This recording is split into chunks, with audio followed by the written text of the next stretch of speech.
You ever feel like this isn't how life's supposed to be?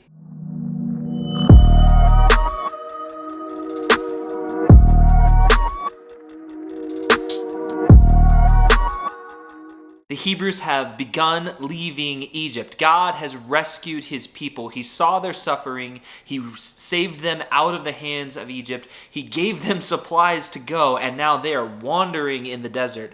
They are in exile. But exile isn't a great place to be.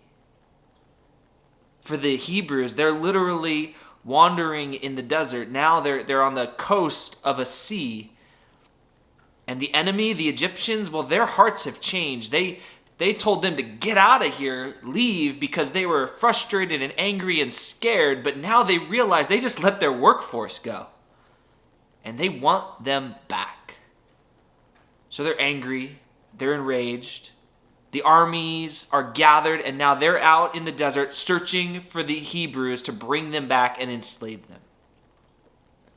And so the Hebrews, sitting in exile, haven't reached the promised land yet, and now an enemy is bearing down on them. See, exile isn't a good place to be because you have no home.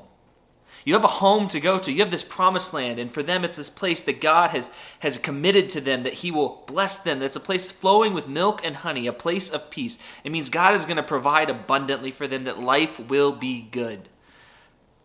But not yet. They haven't reached that land yet.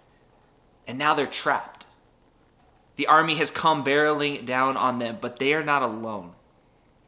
The Egyptians are there waiting to take them. But God is also there. And he is waiting to continue to lead them patiently in his timing and in his plan.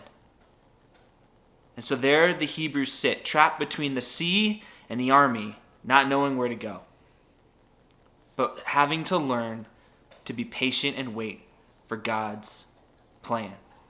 See, as Christians, we live in exile. In a very real sense, God has saved us through Jesus. He has given us hope for a land, for a home, for heaven that we are longing to be in.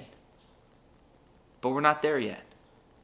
This world very much is a place of Christian exile. It's a place where we live, where we are breathing and eating and sleeping and having community and family and friends, but it's not home. In our hearts, there's a longing to be with God in heaven, to be in his kingdom, to be in his presence, to be united. But we're not there yet. And sometimes it can feel like we're trapped. It can feel like we're stuck. It can feel like God isn't in control, like God isn't with us. But what we see in this passage is that he is with the Hebrews. And it's a reminder to us that when we are suffering, when we're struggling, when we're confused or doubting, we can be confident that God is with us. He hasn't forgotten us. He loves us. And he will lead us to that promised land.